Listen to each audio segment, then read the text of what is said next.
The year was 1961, and the quiet New England town of Havenwood held a secret far older than its weathered cobblestones, a truth concealed not in hidden caverns, but within the very heart of its most sacred space.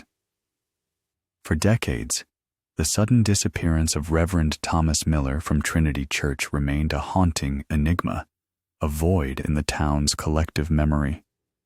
What forgotten sin, what impossible dilemma could compel a man of God to vanish without a trace, leaving behind only the cold silence of an ancient bell tower and a mystery that would defy solution for 50 years? And why, after so long, did the answer emerge from the very timbers he so meticulously cared for?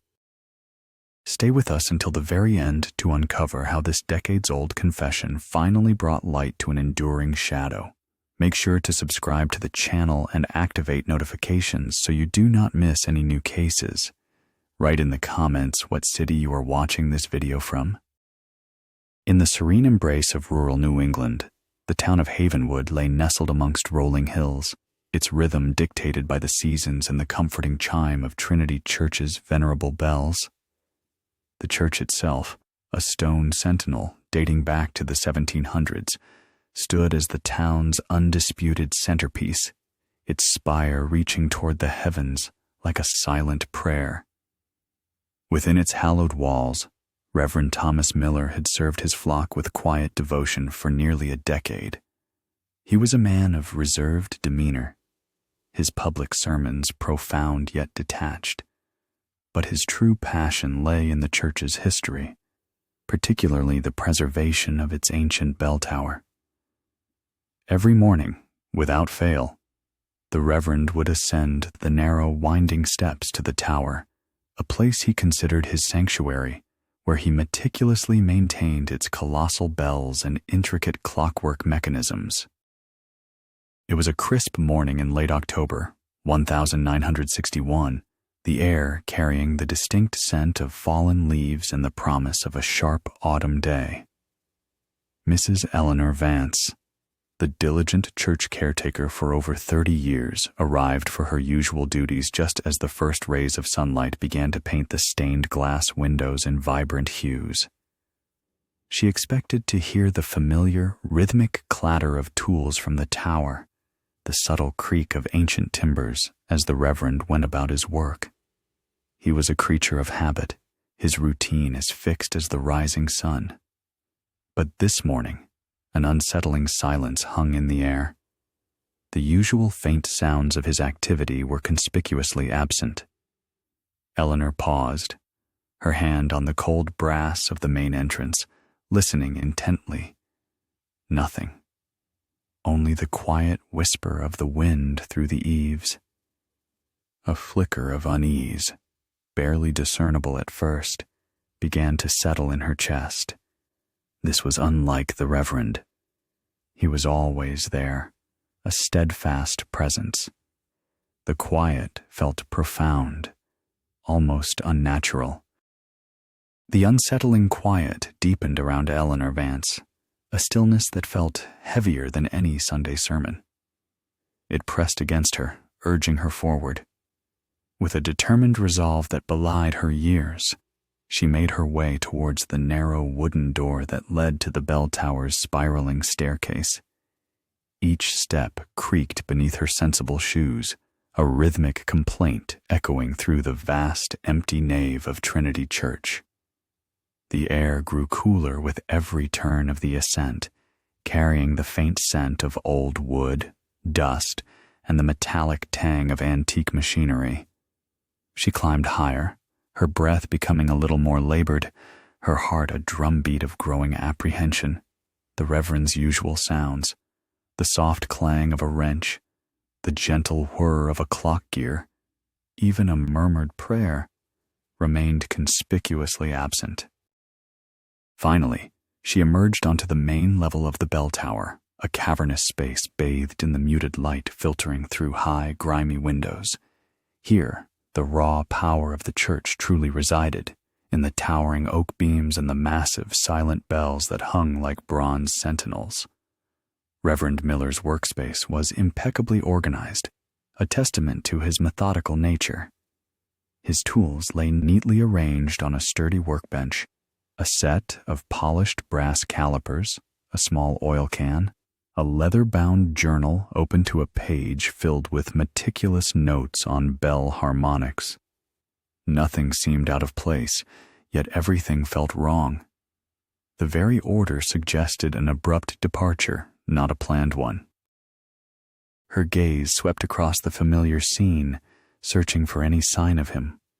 On a small, rickety table near the central clock mechanism, a half-eaten breakfast sat cold.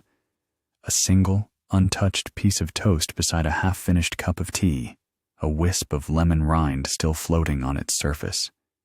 He had been here. He had started his day, just as he always did. Her eyes then fell upon an open Bible, lying face down on his desk. She gently picked it up, her fingers tracing the well-worn pages. It was open to the book of John, chapter 8, verse 32. And you shall know the truth, and the truth shall make you free. A shiver traced its way down her spine.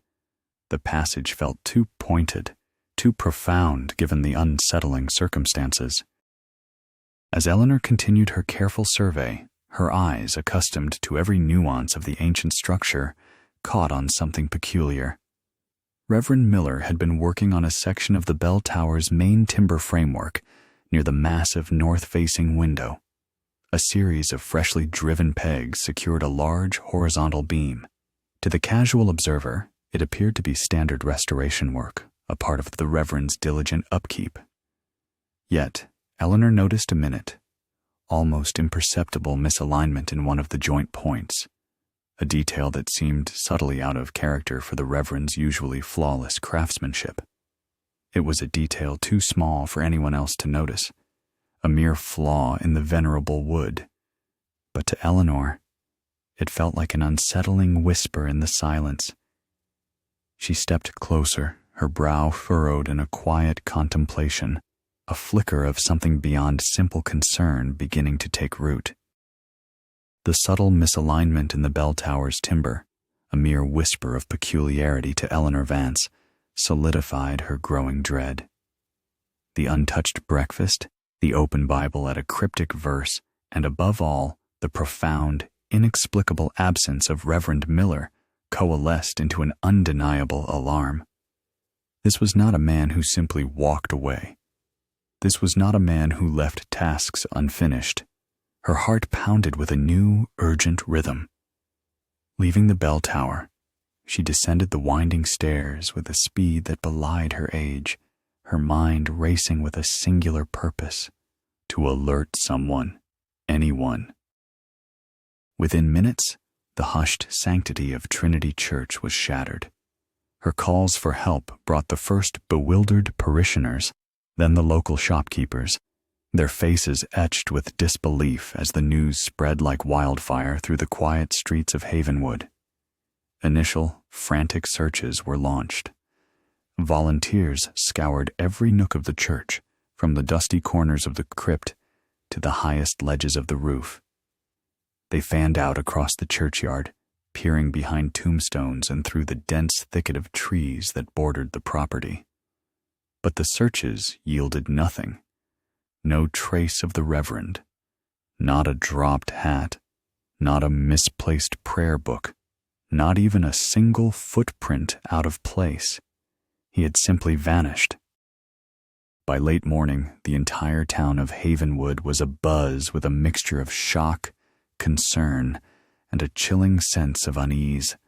Whispers replaced polite greetings, and worried glances were exchanged across picket fences and through bakery windows. Reverend Miller was more than just their spiritual leader. He was a pillar of the community, a quiet, reassuring presence. His sudden, inexplicable absence left a gaping hole, and with it, a creeping fear that something profoundly wrong had occurred. Sheriff David Albright arrived shortly after noon, his sensible sedan pulling up to the throng of anxious townspeople gathered outside the church. He was a man of logic and order, accustomed to the predictable rhythms of small-town life, where the biggest crime might be a stolen pie. The inexplicable disappearance of the Reverend, however, presented a bewildering puzzle, a mystery that defied the neat categorizations of his experience. He listened patiently to Eleanor Vance's account, his brow furrowed, his gaze returning repeatedly to the looming bell tower. His investigation began, methodical but unyielding in its lack of findings. He questioned everyone who had last seen the Reverend, but their testimonies painted a consistent picture of a man dedicated and calm, if a little introspective. The sheriff, accompanied by his deputy, meticulously examined the church premises. He paid particular attention to the bell tower, a place that felt pregnant with unspoken questions. He noted the open Bible and the half-eaten breakfast, corroborating Eleanor's observations. He ran his hands along the heavy wooden beams, searching for any sign of forced entry or struggle. There was none. The tower was undisturbed, save for the Reverend's neatly arranged tools. The subtle misalignment in the newly worked timber, which Eleanor had pointed out with a tremor in her voice, caught his eye. He ran a gloved finger over the faint irregularity, a barely perceptible gap in the otherwise flush joinery. It was old wood, he reasoned. Hand-hewn imperfections were common in such ancient structures. He dismissed it as a minor structural peculiarity, an insignificant detail in the face of a man swallowed by thin air. The bell tower, vast and silent, offered no confession of its own. Sheriff David Albright, a man whose career had been built on tangible facts and clear motives, found himself increasingly perplexed by the enigma of Reverend Miller's disappearance. His initial investigations extended beyond the silent church, reaching into the very fabric of Havenwood itself. He conducted interview after interview, speaking with every parishioner who had interacted with the Reverend in the days leading up to that fateful October morning. The testimonies painted a consistent, almost monotonous picture. Reverend Miller was universally respected, a figure of quiet dignity. No one spoke of enemies. No one suggested motives for flight. He was not known for gambling debts, nor romantic entanglements, nor any secret vices that might compel a man to abandon his life. He was a creature of routine, deeply committed to his spiritual duties and his solitary work in the bell tower. Parishioners described him as a man who listened more than he spoke, his insights profound, but his personal thoughts guarded, a quiet observer of human nature. This very lack of any discernible conflict or motive only deepened the bewildering silence surrounding his vanishing. The sheriff returned repeatedly to the bell tower, the locus of the mystery. He re-examined every wooden beam, every ancient rope, every dusty surface, searching for a single misplaced item, a scuff mark on the floor, anything that might speak of a struggle or a hurried departure. He confirmed Eleanor Vance's observation, the half-eaten breakfast, the open Bible. Yet the absence of any forced entry, any sign of a break-in, any evidence of a struggle, confounded him. The tower, with its imposing bells and intricate mechanisms, remained stoically silent, offering no secrets. It seemed impossible that a man could simply evaporate from such a contained space. He ran his hand again over the subtle misalignment in the newly worked timber, the imperfection that Mrs. Vance had highlighted. He considered it certainly. An oddity, perhaps, in the venerable structure. But nothing that screamed foul play, nothing that indicated a hidden compartment or a deliberate concealment. It was just a peculiarity in an old building, nothing more. Days bled into weeks, then into months. The initial flurry of activity subsided into a quiet, persistent ache in the heart of Havenwood. Posters bearing Reverend Miller's gentle, bespectacled face faded on bulletin boards. The state police offered their expertise, but even their broader resources yielded no significant leads. The trails went cold. The theories, whispered at first, grew louder, then settled into a resigned acceptance of the unknown. Some speculated he had simply left, driven by a private crisis no one could fathom. Others clung to the hope of a spiritual journey, a profound personal revelation. But beneath these explanations, a lingering question persisted, a subtle hum of disquiet that permeated the very air of Havenwood. How could a man simply vanish, leaving behind nothing but questions and the silent echoes of an ancient bell tower? The case of Reverend Thomas Miller became one of Havenwood's enduring mysteries, a story told in hushed tones, a reminder of the secrets that even the most peaceful towns could hold. The initial shock in Havenwood gradually yielded to a pervasive, mournful silence that stretched over the years, then deepened into decades. The search for Reverend Thomas Miller, once a frantic, unified effort, slowly dwindled, then ceased altogether.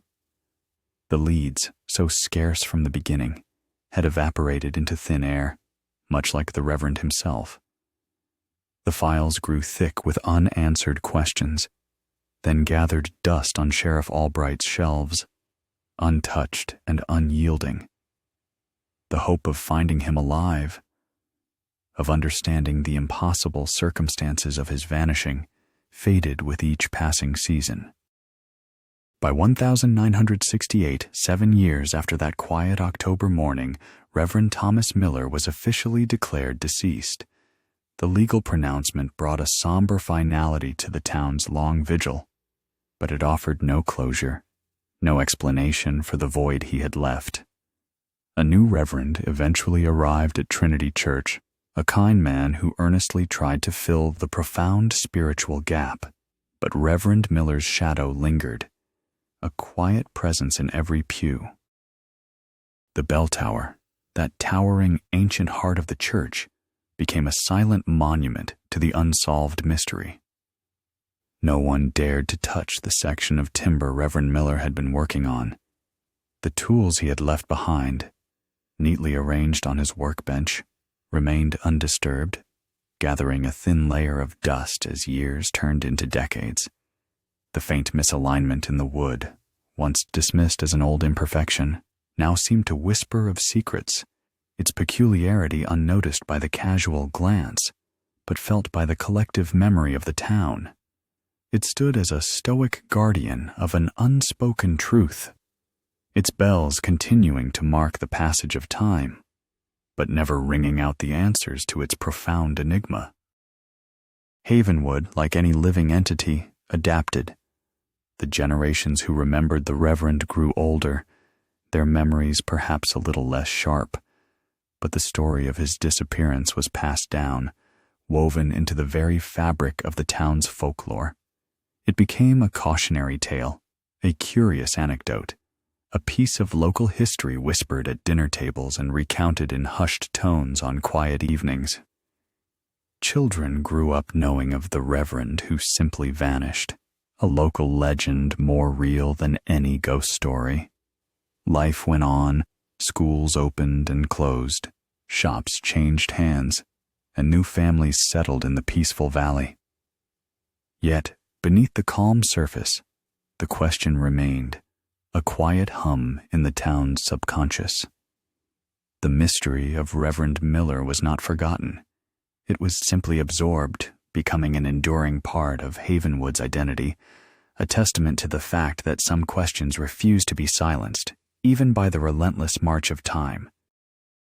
50 years had carved their path across Havenwood, softening the sharp edges of memory, but never entirely erasing the indelible mark of Reverend Miller's disappearance. The quaint New England town, while having embraced the 21st century, still clung to its historical roots, its ancient buildings a testament to a bygone era. It was this reverence for the past, that brought Sarah Miller to Havenwood in 2011, a full 5 decades after her uncle had vanished. She arrived not as a grieving relative searching for answers, at least not overtly, but as a seasoned architectural restoration specialist tasked with overseeing a major preservation project at Trinity Church. Sarah was the daughter of Reverend Miller's younger sister, born long after the shadow of his vanishing had fallen over their family. Yet, the story of her lost uncle had been a quiet undercurrent throughout her childhood, a hushed tale of an unexplained absence that instilled in her a subtle, inherited curiosity. Her professional life, dedicated to painstakingly preserving the integrity of historical structures, seemed almost predestined to intersect with this personal enigma. She possessed an uncanny ability to read the stories hidden within old bricks and weathered timbers, to understand the silent language of forgotten craftsmanship. Her arrival in Havenwood felt less like a professional assignment and more like a pilgrimage. The church, with its soaring spire and ancient bell tower, loomed large in her imagination long before she set foot inside. She carried a lingering, personal grief for the uncle she had never known, a vague sense of unfinished business that had subtly guided her career choices and her fascination with history. This project, bringing her directly to the site of his last known moments, felt like a summons, a whisper from the past. From the moment she first saw Trinity Church standing sentinel over Havenwood, her gaze was drawn inexorably to the bell tower. It was not merely a part of the structure she was hired to restore. It was the sacred space her uncle had cherished, the place where his presence had last been felt, the silent witness to his inexplicable departure. She felt an almost magnetic pull towards it, an instinct that went beyond her professional duties. It was as if the tower itself held a secret, a story waiting to be uncovered by someone with the right eyes, the right knowledge, and perhaps the right connection to the man who had loved its ancient bones so well. As she surveyed the imposing structure, a quiet determination settled within her, a feeling that this project, unlike any before it, might finally bring resolution not just to a building, but to a long-held family sorrow. Sarah Miller approached the restoration of Trinity Church with the disciplined precision of an artist and the meticulous exactitude of a scientist. Her work was not merely about repair. It was about understanding the soul of a structure, reading the silent narratives etched into its ancient bones. She began with the bell tower, the very heart of the building and, for her, the epicenter of a lingering family mystery. Day after day, she ascended the familiar winding staircase, her tools of examination laid out with the same organized care her uncle had once employed. She worked methodically, her senses attuned to every whisper of wood, every subtle shift in light. Her initial phase was one of exhaustive documentation. She meticulously photographed every joint, sketched every beam, and charted every historical repair, noting the various eras of craftsmanship evident in the tower's soaring heights.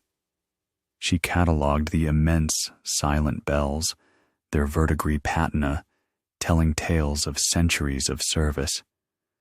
Her fingers, trained to detect the slightest variance, traced the grain of timbers that had stood for hundreds of years. She ran them over the rough-hewn surfaces of colonial-era lumber and the smoother cuts from later repairs. Each detail was a piece of a vast, three-dimensional puzzle, and she aimed to understand its entirety.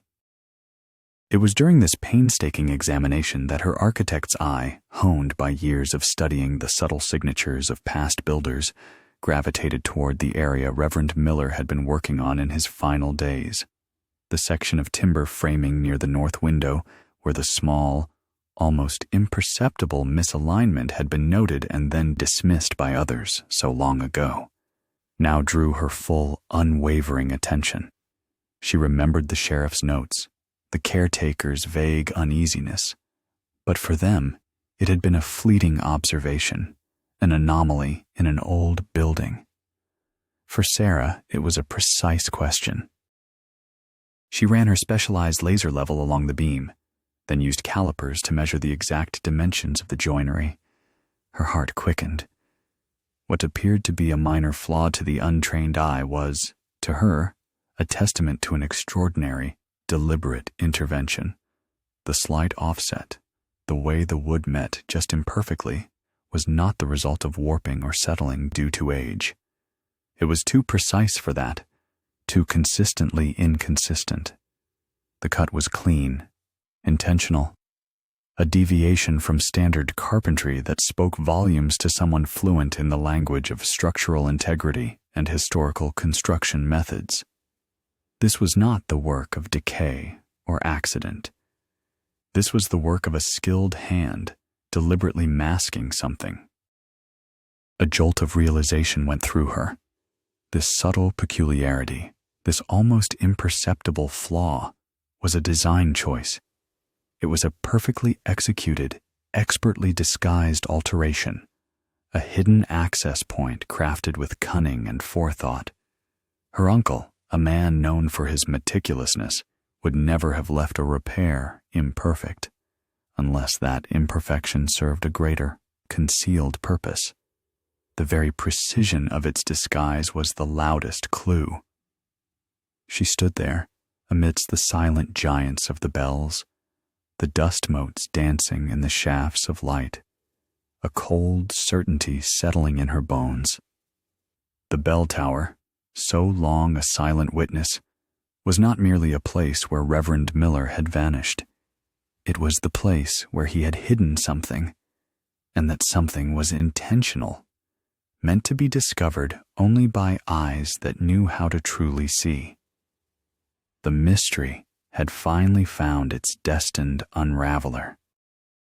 The revelation in Chapter 7 that the subtle imperfection in the bell tower's timber was, in fact, an expertly disguised intentional alteration ignited a new, fierce determination within Sarah Miller. Her architectural expertise confirmed the deliberate nature of the modification, but it did not, by itself, reveal its purpose or how to access it. She understood that to truly unravel this intricate puzzle, she needed a different kind of knowledge, a deeper understanding of historical carpentry, of techniques lost to the common builder.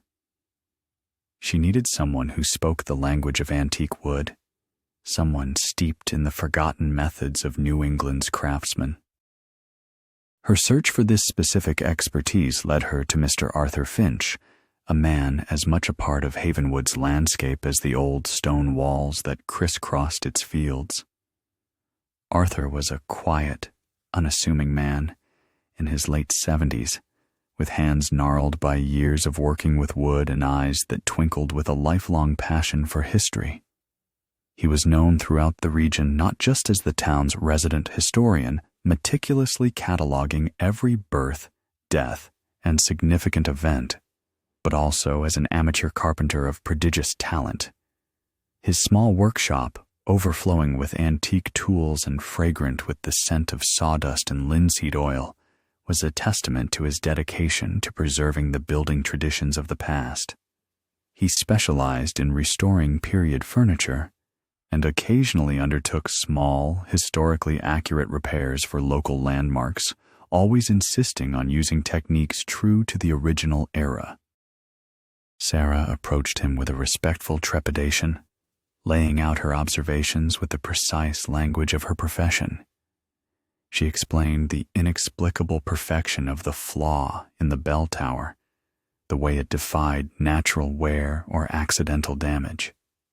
Arthur listened, stroking his chin thoughtfully, his initial skepticism slowly giving way to a flicker of genuine interest. A hidden compartment in a grand old church's bell tower. It was an outlandish notion, certainly, but Sarah's detailed measurements and her clear passion for historical accuracy resonated with him. His curiosity, as sharp as any chisel in his collection, was piqued. He had always been drawn to the ingenious solutions of past artisans, and the idea of a master craftsman hiding something so cleverly in such a public structure intrigued him deeply. Together, the architect and the historian carpenter returned to the bell tower. The vast space, once merely a site of repair for Sarah, now felt charged with a profound, unspoken narrative. Arthur, with his seasoned eyes, examined the timber framing Sarah had identified. He ran his calloused fingers over the joint, feeling the subtle resistance, the minute difference in texture that Sarah had detected with her instruments. He peered closely at the grain, then tapped gently along the beam. His breath hitched slightly. There was a specific, almost imperceptible pattern to the way the wood met, a faint scar in the timber that was not a result of age, but of precision. "Remarkable," he murmured, his voice barely a whisper, filled with a mixture of awe and recognition. He turned to Sarah, his eyes alight. "This isn't just old carpentry, Miss Miller. This is a very specific technique, rarely seen in structures this large, mostly found in high-end colonial furniture, often for secret drawers, hidden compartments. It's a variant of what they called a Dutchman's lock, but executed with extraordinary subtlety." He explained how the technique used a precisely cut, tapered key of wood, often disguised as part of the natural grain, to secure a movable panel. The key would only release the panel when specific, seemingly random pressure points were applied in a precise sequence. It required intimate knowledge of the wood and the builder's intent. The realization settled between them, heavy and undeniable. This was no flaw. It was an access point. Reverend Miller, a man of quiet habits and a deep appreciation for the bell tower, had not simply maintained the structure. He had altered it, weaving a profound secret into its very foundation. The subtle misalignment, dismissed for 50 years as an ancient imperfection, was a deliberate, cunningly crafted puzzle, waiting for someone with the specialized knowledge to unlock it.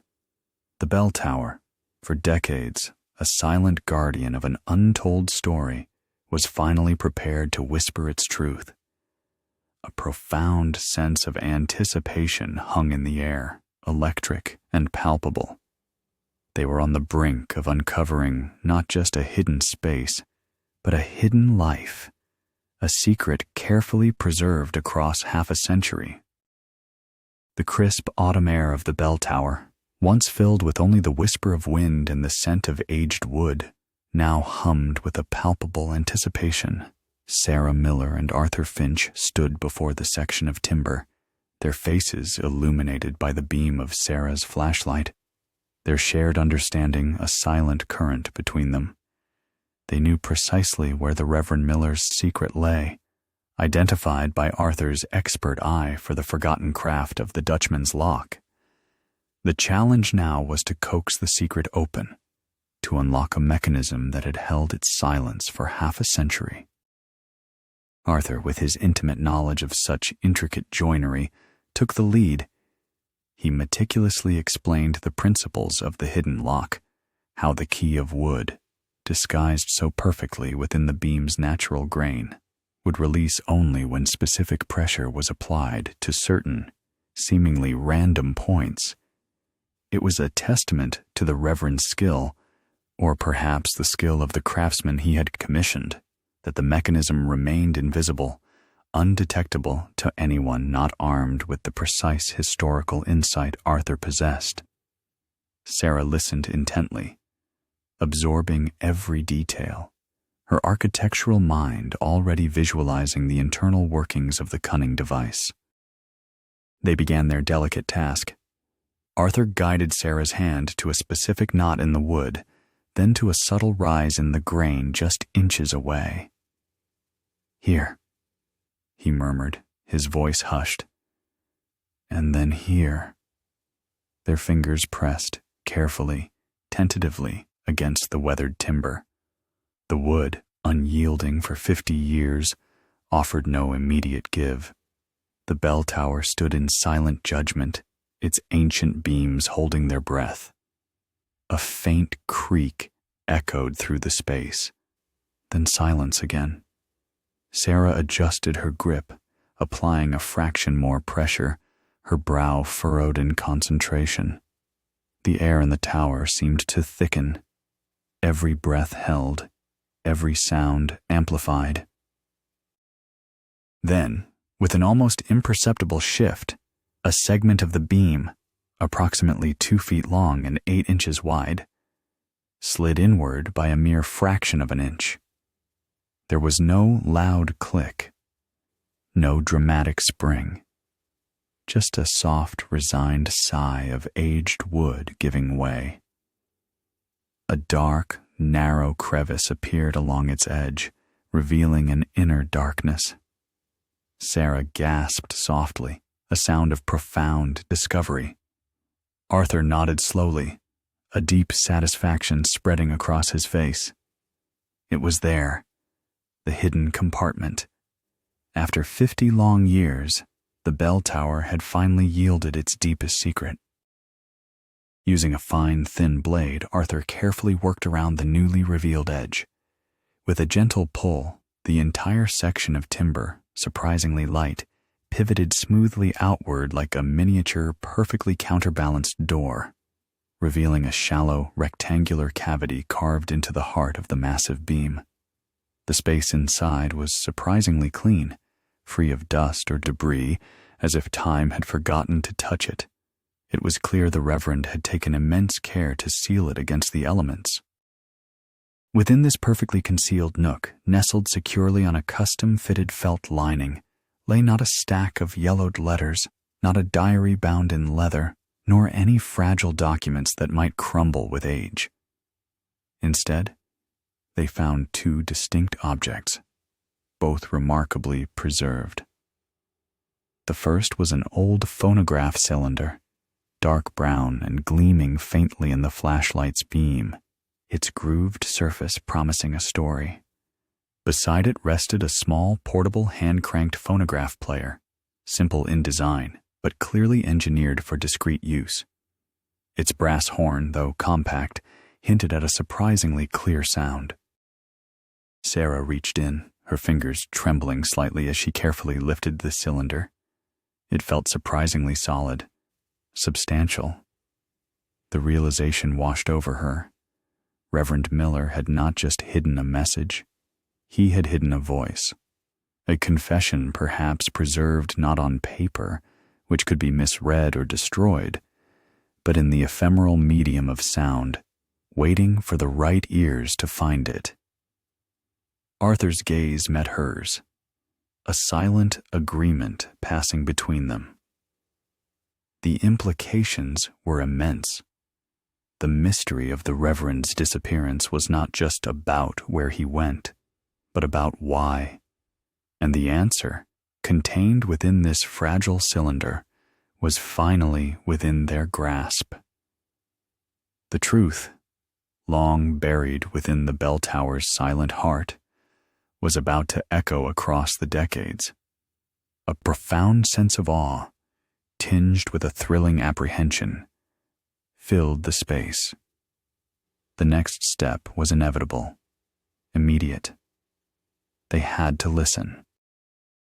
The small hand-cranked phonograph player, retrieved from its 50-year slumber within the bell tower's secret compartment, felt like an archaeological artifact in Sarah Miller's hands. Its brass horn, though tarnished by time, promised to carry a voice across the decades. Arthur Finch, his face a landscape of etched anticipation, watched as Sarah carefully placed the fragile phonograph cylinder onto the player's spindle. The air in the tower grew still, the only sound the faint creak of the old structure settling around them. This moment, they both knew, was the culmination of half a century of unanswered questions, of lingering doubts that had woven themselves into the very fabric of Havenwood.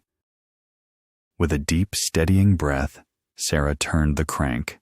The mechanism whirred to life, a low mechanical growl preceding the faint hiss of static. Then, through the crackle and pop, a voice emerged. It was scratchy, aged by the primitive recording technology, but undeniably clear. It was Reverend Thomas Miller.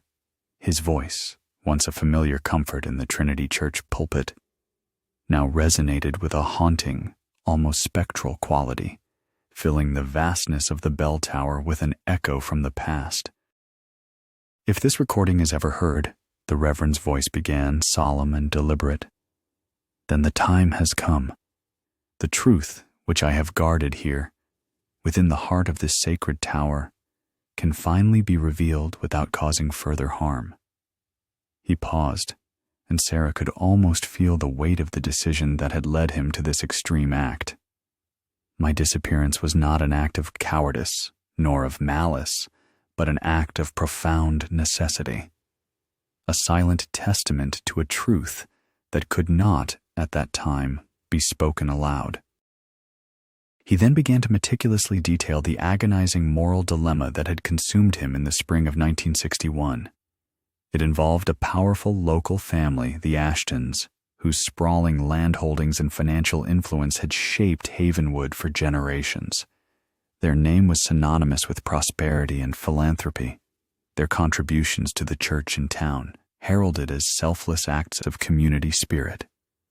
Reverend Miller's confession, however, began to peel back this carefully constructed veneer, exposing a grave injustice concealed beneath layers of respectability and power. He spoke of a secret transaction, years prior, that had unjustly dispossessed a vulnerable, unassuming family of their ancestral farmlands, leaving them destitute and broken. The Reverend had unwittingly become privy to evidence of this deception, a quiet, irrefutable proof of the Ashton family's calculated betrayal. He explained the impossible position he had found himself in. To expose the truth then would have not only ruined the powerful Ashton family, causing immense social and economic upheaval in a town so dependent on their patronage, but would also have placed the vulnerable family, already suffering, in even greater peril from powerful forces determined to protect their reputation. He spoke of sleepless nights, of wrestling with his conscience, of seeking divine guidance for a path that seemed to offer no righteous choice. His disappearance, he explained, was a desperate, final act to protect the innocent from further harm, to prevent a more widespread catastrophe, and to ensure that the truth, however painful, would eventually emerge when the time was right, when those responsible no longer held the power to inflict further damage or suppress justice.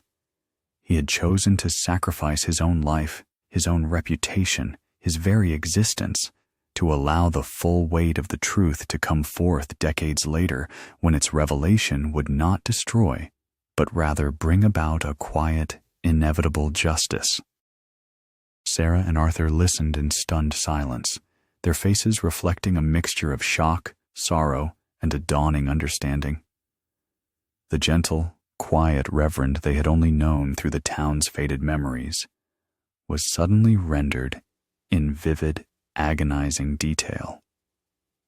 A man caught in an impossible bind, forced to make a choice that tore his life apart. The cold, logical facts of a missing person's case dissolved into the raw, emotional landscape of a profound moral sacrifice. The bell tower, once a symbol of unanswered questions, now resonated with the fading voice of a man who chose disappearance as his final powerful sermon, a secret held for 50 years, now ready to reverberate through Havenwood. The full implications of his words, of the families he named, and the deeds he described were only beginning to sink in. The ancient bell tower, which for half a century had guarded Reverend Thomas Miller's secret, now resonated with the fading echoes of his voice, a voice that had delivered not just a confession, but a seismic revelation. Sarah Miller and Arthur Finch remained in stunned silence long after the phonograph cylinder ceased its crackle. The air, once merely cool, now felt thick with the weight of the past. The truth, meticulously preserved for 50 years, had finally been unleashed, and its implications were vast, chilling, and undeniably present.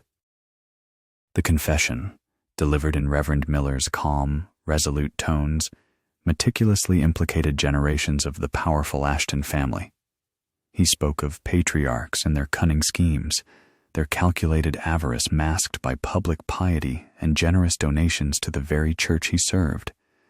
The injustice he detailed, the systematic stripping of land from the vulnerable and unassuming O'Connell family through deceitful legal maneuvers, shattered the idyllic image of Havenwood's founding prosperity. The Ashton name, synonymous with virtue and community leadership, was now revealed as stained by a profound, decades-old betrayal. The gravity of what they had just heard settled over Sarah and Arthur like a physical burden. This was no mere historical footnote. The descendants of the implicated Ashtons still resided in Havenwood, their influence woven into the town's economy, its social structure, and even its political landscape. The current mayor, the head of the Historical Society, even a few prominent members of the Trinity Church board, all carried the Ashton name or were inextricably linked to it. The Reverend's confession, if made public, would not only unravel the carefully constructed narrative of the town's past, but could potentially shatter its present. It would force Havenwood to confront a foundational lie, a prosperity built on the ruin of others. An immediate and overwhelming ethical dilemma descended upon Sarah and Arthur. They were now the sole custodians of a devastating truth, a secret that had been kept for half a century, not out of malice, but out of a desperate attempt to protect. Reverend Miller had believed the time was right for its revelation, that the power dynamics had shifted sufficiently to allow justice to prevail without causing undue harm. But what did that mean in the practical reality of 2011? How could they responsibly disclose information that might ruin living, breathing individuals, even if their ancestors were the perpetrators of the original injustice? Sarah, as a restoration architect, was accustomed to preserving history, not detonating it. Arthur, the historian, revered the past, but understood its delicate balance with the present. They debated in hushed tones, the silent bells observing their profound struggle. Should they go to the authorities immediately, sparking an investigation that could tear the town apart? Or should they first approach the current Ashton family, giving them a chance to acknowledge the past, perhaps even to make amends?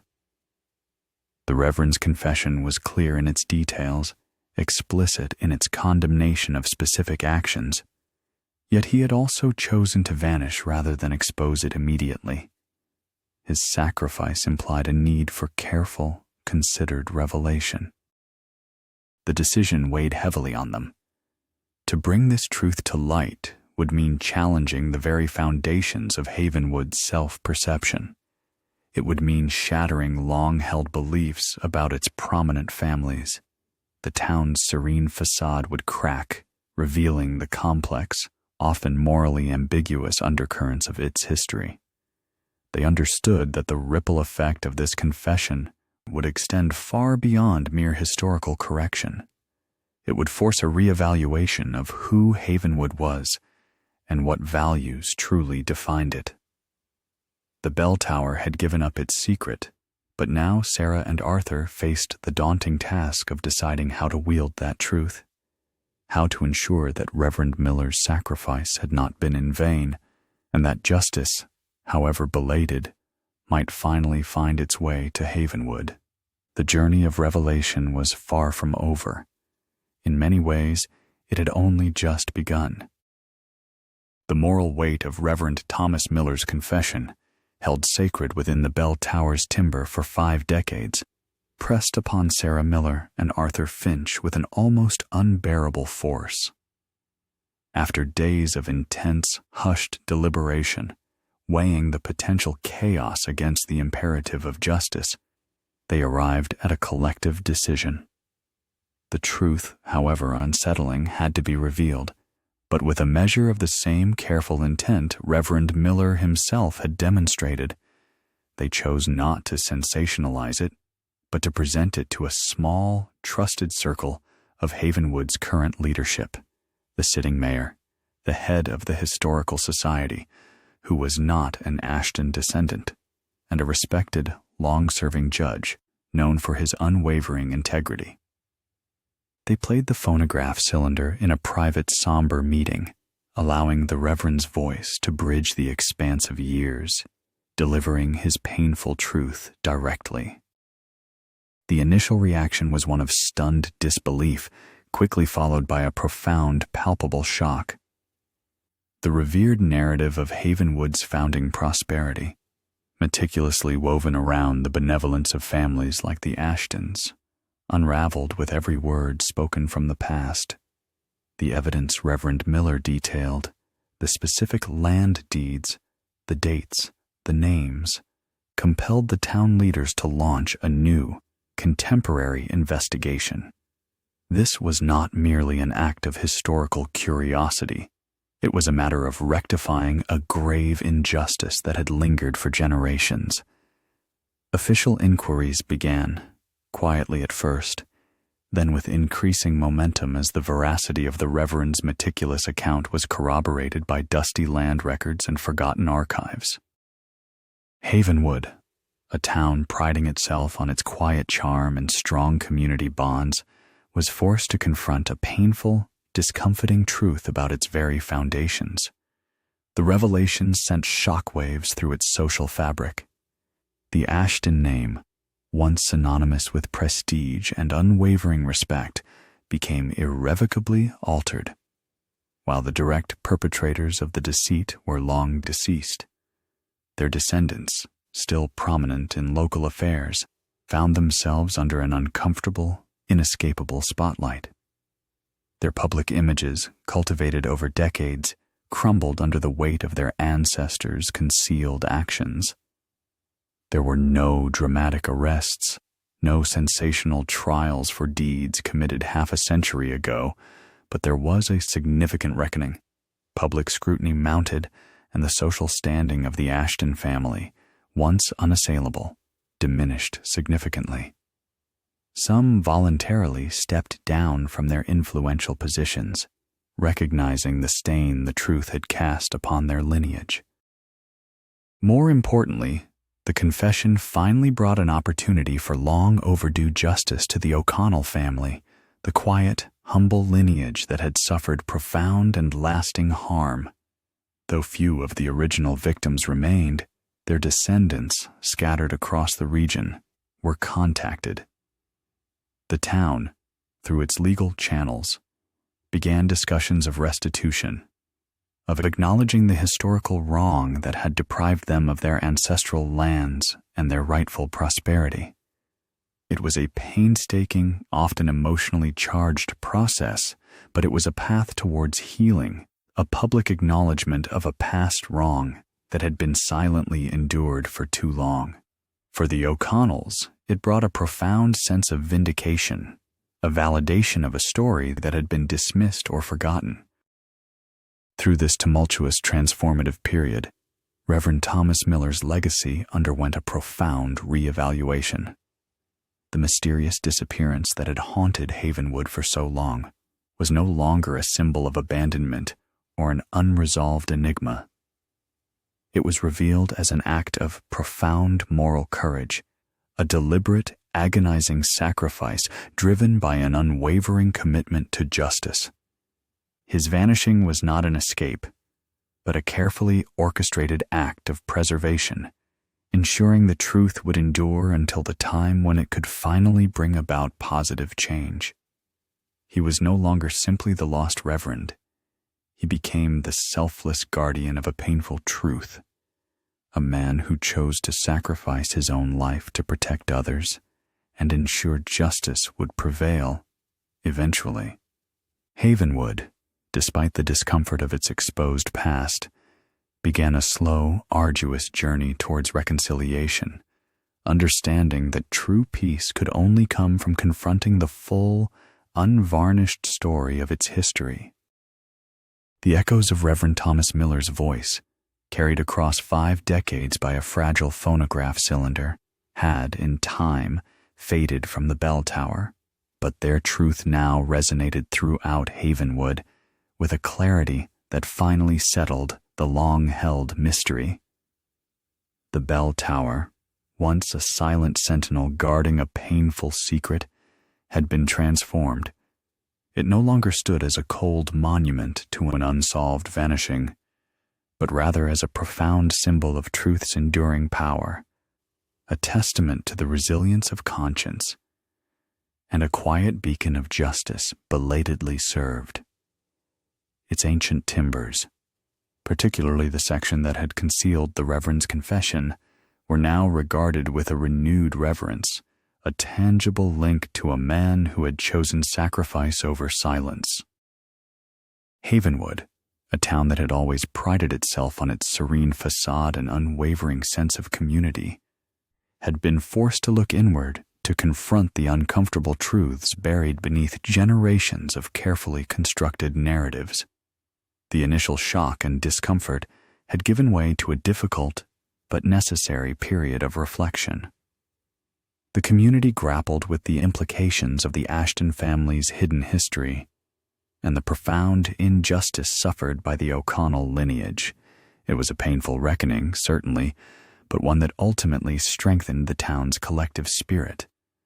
They began to understand that true identity was not built upon sanitized versions of the past, but upon an honest engagement with its complexities, its triumphs, and its moral failings. The process of reconciliation, though gradual, began to take root. Discussions about restitution and acknowledgement for the O'Connell descendants moved forward, not without challenges, but with a growing sense of collective responsibility. The town, through its leaders and its people, sought to make amends, to heal the long-festering wound that had been the Reverend's final burden.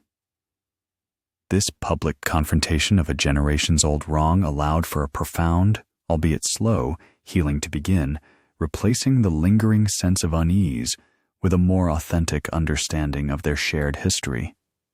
It was a testament to the community's capacity for growth, to its ability to embrace a more nuanced and ultimately more truthful version of itself. For Sarah Miller, the architectural restoration of Trinity Church was completed, its grand old bones revitalized, its bell tower restored to its majestic glory. But her true work, the personal quest inherited from a ghost of an uncle, had also found its profound resolution. Standing in the restored bell tower, feeling the deep hum of the ancient structure, she no longer felt the cold void of unanswered questions. Instead, a quiet understanding settled within her. She understood her uncle's impossible choice, the depth of his moral conviction, and the immense burden of the secret he had carried. His disappearance was no longer a personal tragedy. It was a powerful act of sacrifice, a profound statement against injustice that had finally, through her hands and Arthur's knowledge, found its voice. She had not only restored a building, but had also, in a way, restored her uncle's true legacy. The bell tower's bells now rang out over Havenwood, their chime carrying a new, richer meaning. They sang not just of time's passage, but of truth revealed, of justice remembered, and of the quiet, enduring power of conscience. The long-held mystery of Reverend Thomas Miller had finally found its full, nuanced explanation. Havenwood, though forever marked by its history, had achieved a quiet resolution, a hard-won peace that settled deep within its ancient heart. The echoes of the past, once haunting, now served as a powerful reminder that even the deepest secrets can eventually find their way to light, bringing with them understanding, healing, and a profound sense of closure.